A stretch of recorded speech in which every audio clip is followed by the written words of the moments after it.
कारण परकीय चलनावर आपलं क्रेडिट अवलंबून आहे ना, ते आपल्याजवळ जेवढं राहील तेवढंच तिकडं आहे. आणि म्हणून खऱ्या अर्थानं पैसे झालं तर ते सांभाळलं पाहिजे. माझा विषय काय चालला, मी कुठून गेलो बाहेर, तशा प्रकारचं जे आहे चलन ते महत्वाचं. इकडे रुपये आहे, तिकडे डॉलर आहे, देशाची मर्यादा आहे. इकडं तिकडं चालत नाही चालत. ते तुम्हाला नेपाळमध्ये जायचं झालं तरी नाही चालत. नेपाळमध्ये जातो ना आपण, ते चलन महाराज इतका आनंद वाटतो. महाराज तिथं ते बाँड्रीवर बदलून देतात आणि आपल्या नोटा घेतात. आपले 1000 घेतले का त्यांचे 1500 देतात. इतका आनंद वाटते. 1000 घेतात आणि 1500 देतात. इतका आनंद वाटतो. तिकडे गेल्यानंतर आपल्याकडे 100ची वस्तू तिकडे 200 आहे. मग लक्षात येते दोन्ही पावलं बरोबर.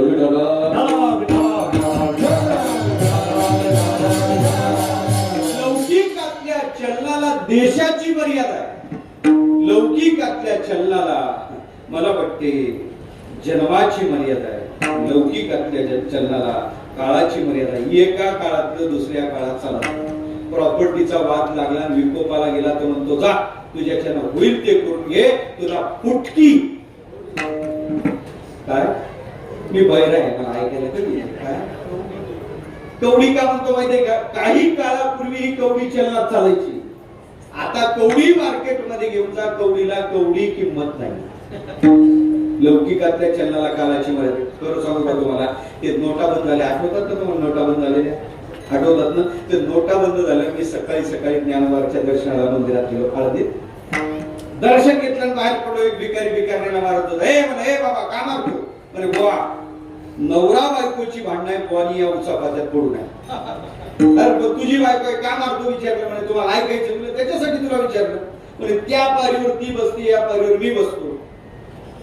दोघांना आम्ही भीक मागतो. दिवसभर लोक आम्हाला देतात 4-8 रुपये, 10-5 रुपये देतात. दिवसाकाठी 500-600 तिच्याकडे एवढं लाकूड गोळा होते, माझ्याकडे एवढं गोळा होते. मग घरी गेल्यानंतर तुझे किती माझे किती मोजायला तिच्याकडे घेते, माझ्यातले काढते, तिचे वाढवते. इथं काही वाद आहे का? म्हणजे तसं काही नाही. महाराज वाढवले तरी एकाच घरात जाणाऱ्या वाद काही नाही. म्हणलं मग मारतो कशासाठी? म्हणजे तेच तर तुम्हाला सांगतो महाराज. आता ते सुट्ट्याचं गाठोड एवढं होते, ती तिला सुट्टी म्हणतात का चिल्लर म्हणतात? चिल्लर करते. ते चिल्लरचं एवढं गाठोड, ते चिल्लर काय घरात तिला जमतच नाही. ते चिल्लर घरात ठेवतच नाही, बंदे करायचा विचार करते. बंदे म्हणतात. मग ते काय करते, ती चिल्लर घेते, दुकानदाराकडे जाते आणि 1000-500ची नोट करूनच आणते. महाराज 1000-500ची नोट करूनच आणते. काल रात्री कानावर बातमी होती महाराज, 1000-500च्या नोटा उद्यापासून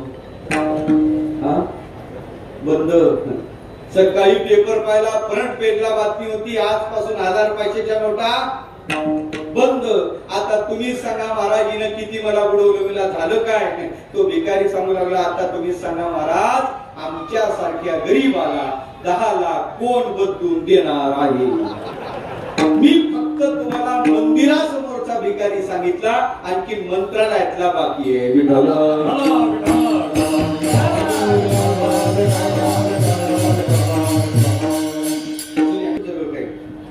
इकडं नाही विचार, तिकडं तांदूळात ठेवलेल्या, गव्हात ठेवलेल्या आहेत का काही तुमच्याकडं? महाराज काहीला लक्षातच नाही. यांच्यापासून यांनी वाचून तिथं ठेवल्या, ते लक्षातच आलं नाही. त्या नोटा बंद झाल्या, ते पुन्हा म्हणजे भेटत होते ना पालटून, ते गेल्यावर त्या सापडल्या. मग ते पालटून आता इकडल्या मावल्या चांगल्या आहे. पण एका गावात गेलो, मला एका मावशीने एवढं पॉकेट दिलं म्हणून मला नाही आनंद वाटलं. फोटो नाही दिलं. मग आळंदीत येऊन पाहतो तो जुन्या 500च्या नोटा.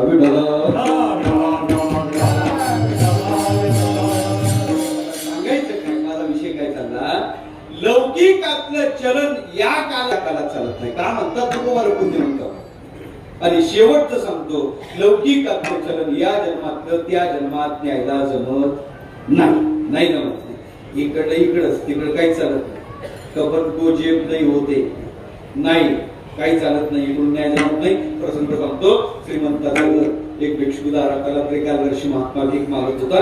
दारात आला. ओम भक्ती विषमदे आले पुकारला. यजमान देण्यासाठी दारात आले. दारात आल्याबरोबर त्याला तेवढ्याच दारात एक विंचू दिसला. त्रिकालदर्शी महात्मा होता. तो विंचू उंबरा चढत आत जात होता. यजमानाने पाहिल्याबरोबर विंचोबाला पाहिलं. हातात त्याला ते विंचोबाच्या पूजेचं साहित्य गोळा केलं. कशाला करतात विंचोबाची पूजा? कशाला करतात? हल्दी कुंकू नाही. विंचवाच्या पूजेला चांगलं कोल्हापुरी असं तर जमते बरं का. त्याला चप्पल काढली. ते चप्पल घेऊन त्या विंचावर उगारली. तेवढ्या यजमानाने हात त्या साधूला हातरला. काय करतो म्हणे? मला दिसत नाही. विंचू घरात जाईल कोणाला चावा येईल म्हणून मारतो म्हणे. मारू नको.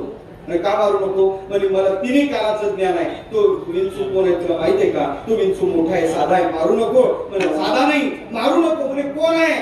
कोण आहे म्हणजे ते सांगला अरे तो तुझा आज आहे. आजार विंचू कोण आहे तुझा? आजा म्हणजे असा कसा झाला? मग तर त्याला असा राग आला. मग त्याला आधीच पाण्याची जमीन याला दिली नव्हती, बिना पाण्याची दिली होती. काय बिना पाण्याची जमीन कोरडो जमीन याला दिलेली वाटण्यात गोळ म्हाताऱ्याने घातलेला होता. आणि दुसरी घटना अशी होती, जिवंत असेपर्यंत तिजोरीच्या चाव्या म्हाताऱ्यानं दिल्या नव्हत्या. गेल्यावर कापून घ्याव्या लागल्या. मग असा राग आलेला होता. मग त्यानं ते असं उचललं, असं घेतलं, एकाच याच्यात काय केलं? त्या विंचवाचं काय केलं? भरीत केलं. पाहता काय? आता माझा प्रश्न तुम्हाला आहे, घर कोणाचा आहे? ते विंचवाचंच. तिजोरी कोणाची पाहायला चालला होता? त्यालाच कमावली. बरं कोण मारलं त्याला?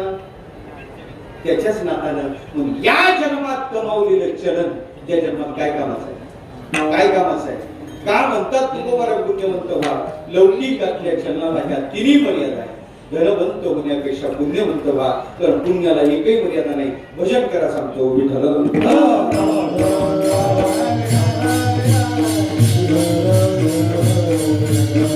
प्रत्येक देशात चालते पुण्य, प्रत्येक काळात चालते पुण्य, प्रत्येक जन्मात चालते. प्रत्येक देशात हो इथं कमवा पुण्य तिथं चालते, तिथं कमवा पुण्य तिथं चालते.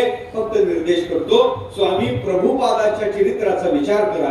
नाम साधनेच्या पुण्यावर आत्मा जगाची यात्रा करतो. जवळ काहीच नाही का?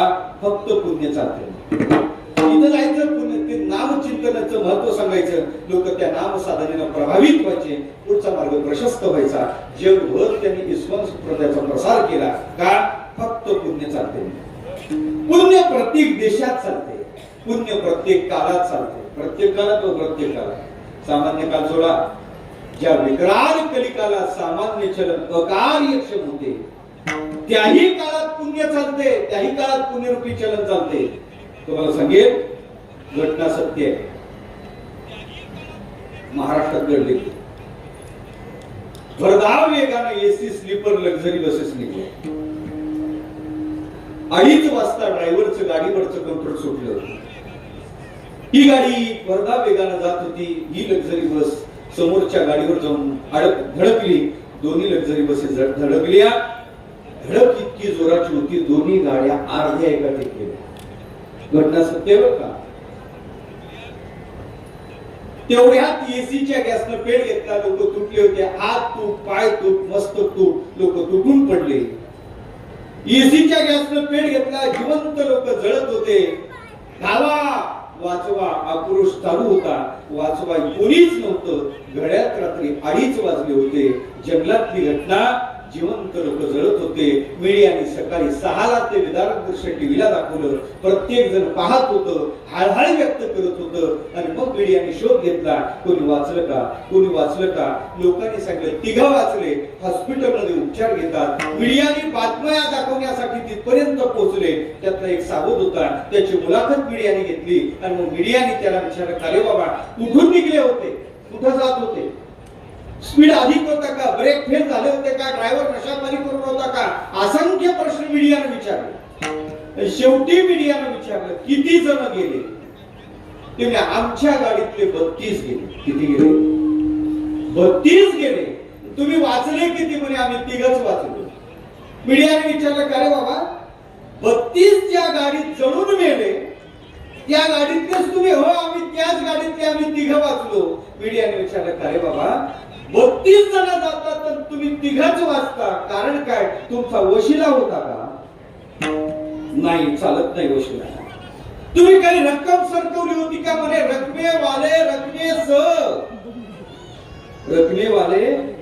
रकमेसह गेले. मग तुम्ही कसे वाचले मीडियाचा प्रश्न होता. उत्तर एकच होतं, आमच्याकडे थोडंफार शिल्लक होतं. येतं का तुमच्या लक्षात? काय ज्या विकराल कलिकाला सामान्य चलन अकार्यक्षम होते, त्याही काळात जे चलन चालते ते आहे पुण्य. ते मिळवा म्हणजे पुण्यवंत व्हा. विठ्ठल